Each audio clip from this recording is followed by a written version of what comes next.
what to do. I genuinely don't know what to do.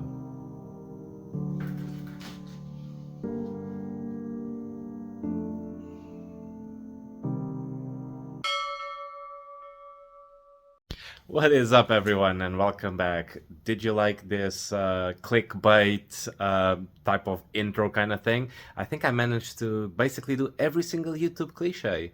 Sorry, I just had to make fun of it. But either way, addressing the elephant in the room, yes, the RX-8 did fail the inspection, and it failed on two points. Two of the most silliest, well, one of them is the most silliest thing ever. The other one is an actual issue that I need to address. So, number one, the silly, stupid one. This battery post, as much tight as you can get, it still gets loose and actually comes out. So when they were doing the suspension test, the car was wiggling and the post got disconnected. Therefore, that's an immediate fail. The second one, and this is out of sheer bad luck, is as soon as the examiner or inspector got his ass on the car, I actually got an engine check light, a check engine light. So what was the code P0661, which is a vacuum solenoid fail. So the vacuum solenoid, cheap, very cheap to replace. It cost like, I think I got like £9 for 3 of them, and I'll explain why 3. Where they are is literally here behind this. It's very here at the back. There are 3 of them, one with a black plug, one with a white plug, and one with the blue plug. The one that failed was the one with the white plug. But because these ones are a bitch to replace, I'm just going to replace all 3 of them. I got 3 new solenoids and I just need to replace them. Now, there are a lot of videos on the internet that show you how to do it. And how to do it, you unscrew 1, 2, 3 bolts here. Then there's another one here, another one there. And then there are 2 right here at the bottom.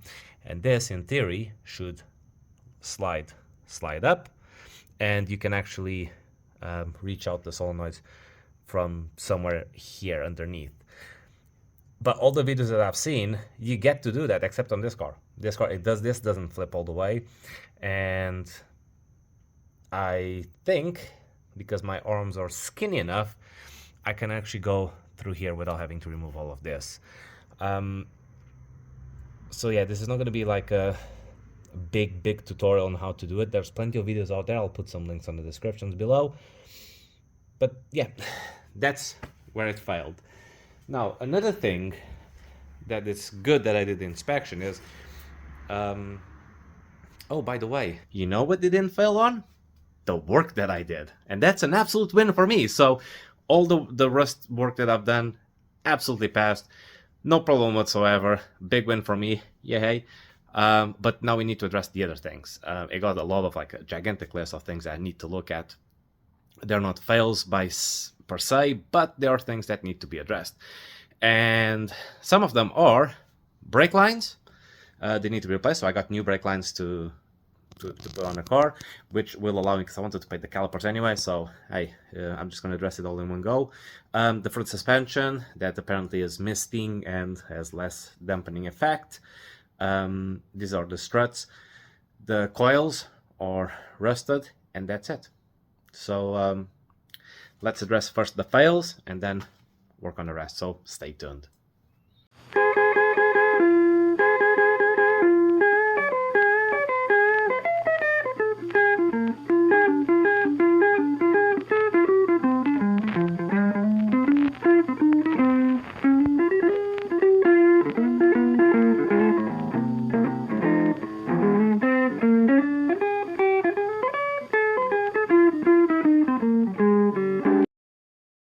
Okay, let's see if I can make these visible. Usually people tend to use like a bungee cord or something to keep this in here, but there you go. See that little blue plug right there at the end? That's one. Below is the white plug, and below that is the black plug. Those are the 3 solenoids that I need to take. So yeah, One thing that you guys need to do when you're doing this is make sure you cover the intakes with something so no parts fall out inside, fall in, because then you're gonna be in a world of pain. But yeah, let's get into it. Okay, now before we make any mistakes and start plugging in the wrong crap, although it wouldn't matter that much because, well, it would where the pipes are connected. Let's actually label these. So this is the white one.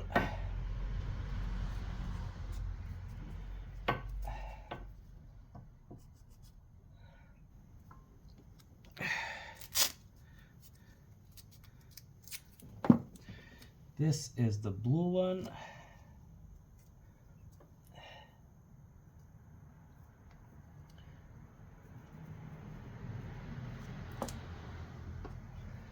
And this is the black one.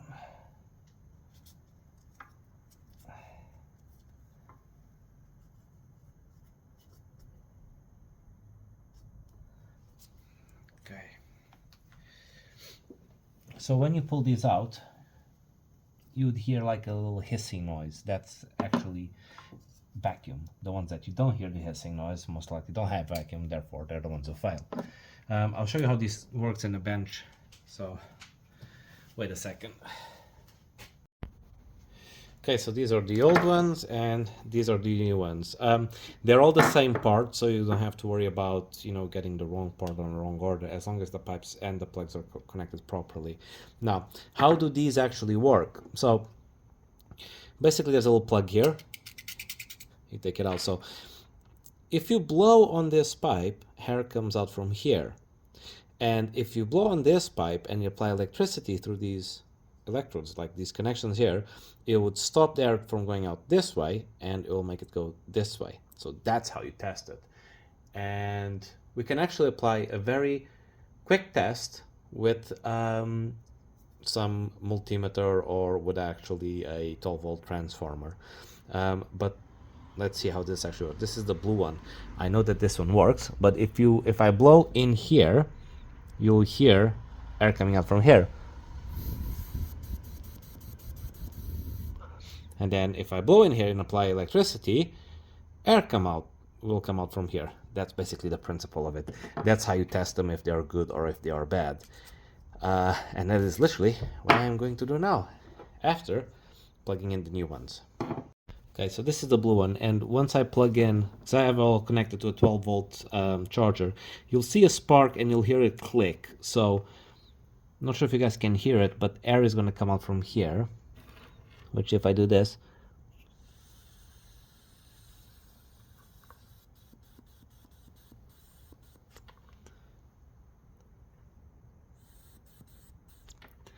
and if I plug this in on 12 volts, you'll hear it click, and air will no longer come out from here, it will come out from here instead.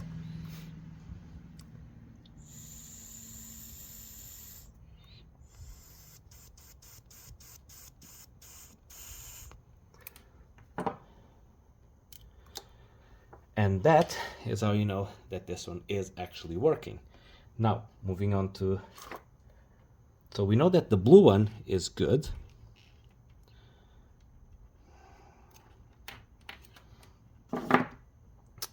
Let's try the black one. I might have had the black one and the blue and the white one mixed, so we'll see. Take the cap off.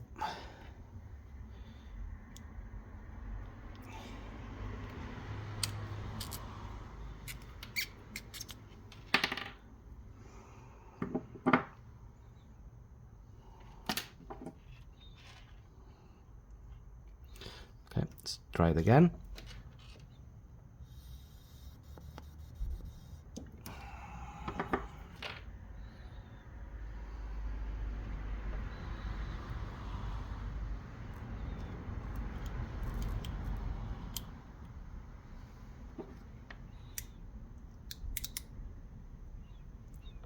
You can hear it click.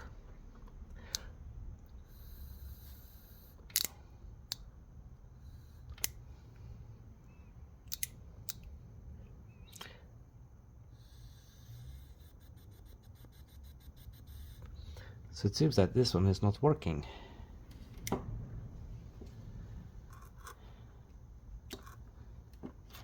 Or it might be just the connections are dirty.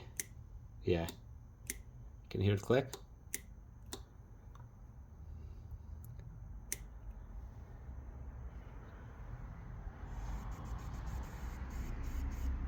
Yeah, this one is working. So now, let's try the white one. This is the one that's giving the error message.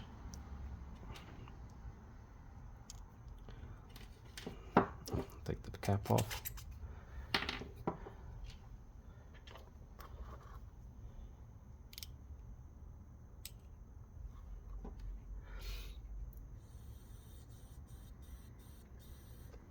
The hair should be coming out from here, and it's not. So,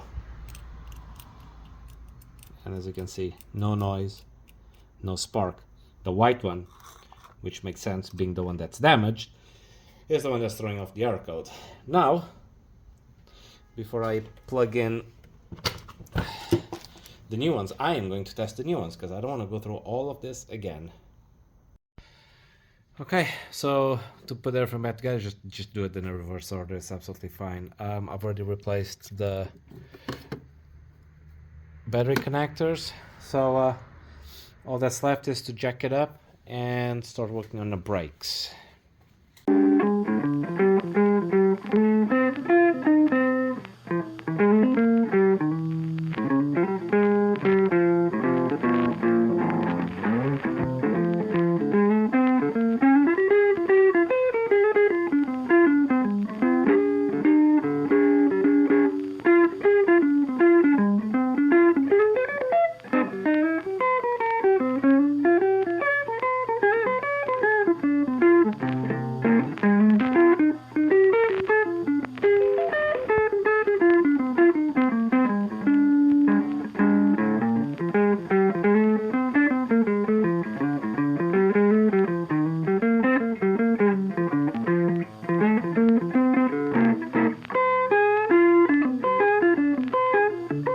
A few moments later. This was way harder than it should be. Way harder. And interesting enough, I noticed that this disc, which is the rear left disc, was not attached to the hub at all. To give a bit of context, a few years ago when I got the car, I bought this one and this one. Basically I bought the new calipers for the car, but the car was so seized up that I just couldn't fix it. I took it to a garage and I gave them my calipers and brand new discs. And when they assembled it, they forgot to actually tighten the screw. So this disc was just floating around, which is actually quite dangerous. But yeah. So either way, this is it for tonight. I am tired. It's cold. I'm gonna go have dinner and carry on to the next one. Either way, just want to thank you all for watching. Don't forget, click like, subscribe, and I'll see you on to the next one. Take care.